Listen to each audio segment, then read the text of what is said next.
안녕하세요. 인사이트 코리아입니다. 다른 나라에선 찾아보기 힘든 한국식 특이한 문화로 덤문화를 들 수 있을 텐데요.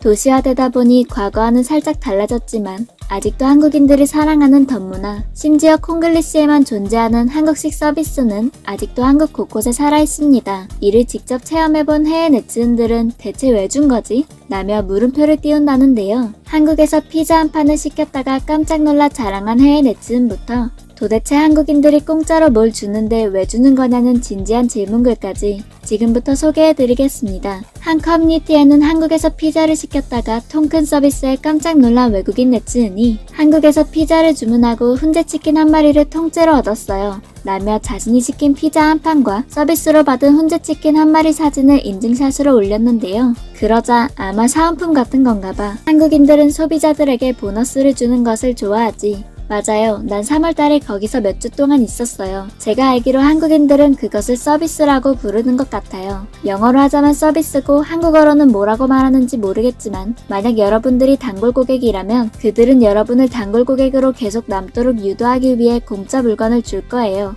정말 좋은 것 같아요. 여기 미국에서도 그런 게 있었으면 좋겠어요. 도미노도 한국을 보고 배웠으면 좋겠어요. 페퍼로니 피자 주문하고 무료 양고기도 얻어가세요. 그러면 매일 밤 도미노를 주문할 텐데 이것이 한국의 가장 좋은 부분이에요. 나는 롯데리아에 가서 버거를 사왔는데 나도 모르게 프라이드 치킨 다리가 함께 있었어요. 한국에선 세트가 존재한다는 사실을 알아내는데 2년이 걸렸고 떠날 때 공항에서야 그걸 알았어요.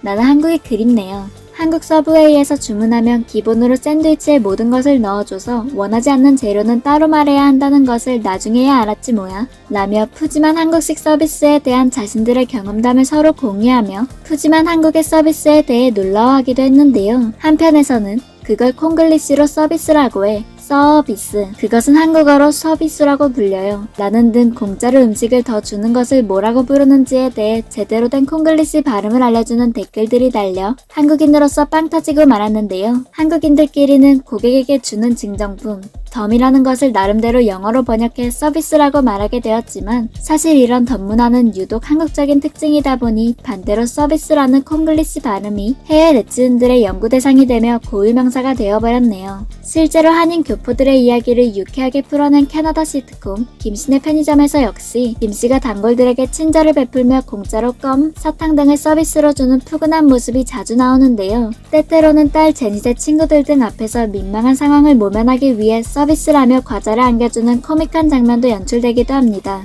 이렇듯 한국인들과 좀 지내봤다 하는 외국인들은 가게에서 받는 이런 서비스는 물론이고 안 친한 사람이어도 뭔가를 먹을 때 옆에 있으면 음식을 나눠주는 독특한 한국 문화 특징에 대해 모를 수가 없다는데요. 또 다른 해외 네티즌 역시 한국 생활에 입문하고서 진지한 질문글을 올렸습니다. 여러분, 저는 진심으로 완전 궁금해요. 라며 한국의 카페나 레스토랑에서 2주 동안 벌써 4-5번이나 무료 음료와 음식을 받은 적이 있다며 이런 경우가 자신에게만 있는 일인지 아니면 다른 사람들에게도 발생하는 일인지 궁금하다는 진심 가득한 질문을 올렸는데요. 그러면서 혹시 우리가 외국인이라 혼자 먹는 게 불쌍해서 준 걸까? 아님 그냥 운이 좋은 건가? 하는 귀여운 추측을 하기도 했습니다. 그러자 여러 공감 댓글들이 달렸습니다. 우리도 공짜 음식을 여러 번 받았어요. 한 번은 절에 갔을 때 여성분들이 우리에게 다가와서 우리 각자에게 옥수수 간식과 음료수를 주었어요. 또 등산을 할 때 한 남자가 막걸리와 참깨와 양파가 든 간식을 사주기도 했어요. 그는 우리를 위해 이 세트를 3번 샀고 우리가 돈을 내겠다고 제안해도 우리 돈을 받지 않았어요. 남에게 친절을 베푸는 것은 한국 문화에서 중요한 것으로 보이며 음식과 음료를 공유하는 것도 거기에 속하는 것 같아요. 저도 상당한 공짜 맥주와 소주를 얻어먹었어요. 저는 제가 외국인이라 잘해주신 줄 알았어요. 라며 자신들이 제공받았던 공짜 음식과 음료에 대해 언급한 네티즌들이 다수 있었는데요. 한국에서는 원래 옆에 있으면 콩 한 쪽도 나눠 먹는 편인데 많은 이들이 그간 자신이 외국인이라 그런 것인지 그냥 운이 좋았던 것인지 궁금했던 모양입니다. 그러자 이를 본 한 네티즌은 이러한 것들을 얘기할 때 서비스라고 말하나요? 라며 한국의 서비스에 대해 궁금해하자 바로 다른 네티즌이 예, 특히 당신이 단골 고객이거나 잘생긴 경우에 그래요. 그들은 그것을 서비스라고 불러요. 라며 즉시 궁금증을 풀어주기도 했습니다. 하지만 어떤 네티즌은 나한테 일어난 적이 없는데 라며 안타까운 속내를 드러내기도 했고, 한국에 가봐. 나는 인도네시아, 말레이시아, 일본, 중국 어디서도 이런 일을 겪어본 적이 없었어. 라며 자신도 이런 건 한국이 유일하다는 체험담이 오가기도 했습니다. 사실 음식점에서 메인 메뉴를 시켰을 때 추가로 제공되는 무료 음식들에 대해 서비스, 공짜, 덤 등으로 부르지만 이것도 근본적으로 한국인들의 정, 친절함에서 발현되는 것이라 할 수 있을 텐데요. 한국을 방문했거나 한국에서 살았던 외국인들 중에는 어떤 식으로든 한국인들의 따뜻한 정이나 친절함을 한 번도 경험해보지 못한 이들은 없을 것입니다. 한 커뮤니티에서는 이처럼 외국인들이 한국에서 겪었던 가장 친절함에 대한 경험을 공유하기도 했는데요.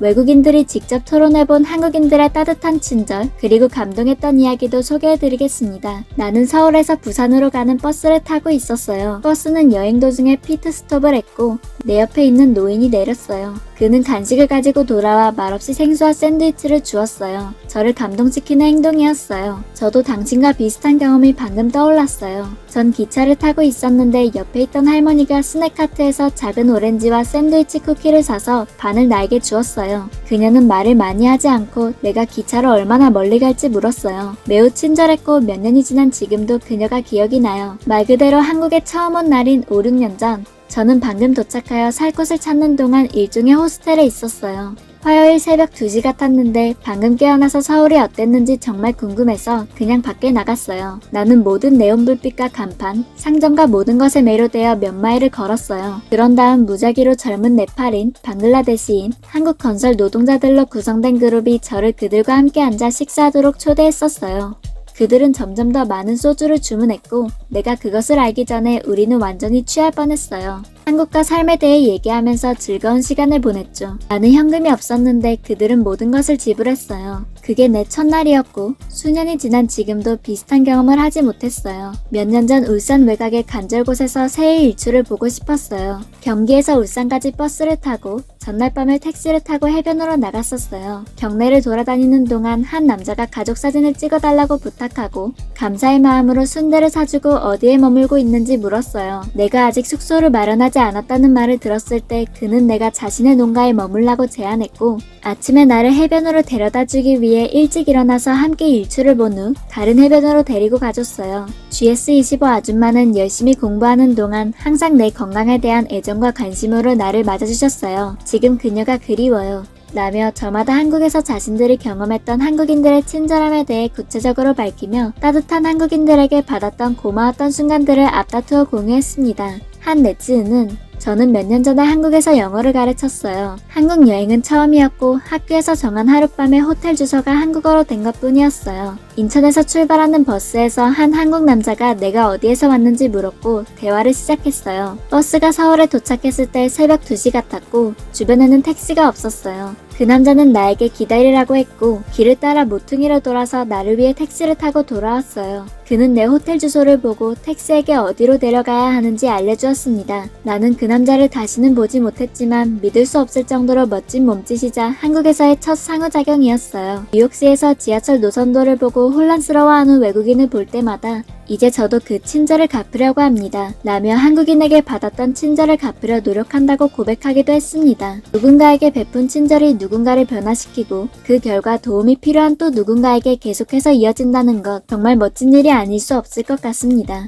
한국에 사는 많은 외국인들은 각자 학업, 비즈니스, 관광 등 저마다의 이유를 가지고 한국을 방문하거나 한국에 거주하게 되는데요. 하지만 한국에서 머무는 시간이 길든 짧든 그들이 공통적으로 체험하게 되는 것, 그것은 바로 한국인의 정이 아닐까 싶습니다. 서울은 물론 곳곳의 지역들이 도시화되며 점차 한국인들도 낯선 이들을 경계하게 되기는 했지만 오늘날도 가게에서 등산하다가 직장에서든 연이 조금이라도 다 안면을 트고 나면 많은 한국인들은 곧 상대방을 정감있게 대하곤 합니다. 외국인들 입장에서는 일면식도 없이 처음 만난 한국인들이 건네주는 먹거리, 어려운 상황에서 건네는 친절이 처음에는 무척이나 놀랍다는데요. 하지만 국적과 언어를 넘어서도 진심은 느껴지길 마련인 것 같습니다. 누군가에게 친절을 베푼 한국인 한 분 한 분의 정이 지금도 뉴욕에서, 상해에서, 독일에서 누군가에게 따뜻한 추억으로 기억되고 또 새로운 친절로 이어지고 있을 텐데요. 올해 2021년의 한국 역시 잊지 못할 따뜻한 순간들로 가득하기를 바라겠습니다. 지금까지 인사이트 코리아였습니다. 감사합니다.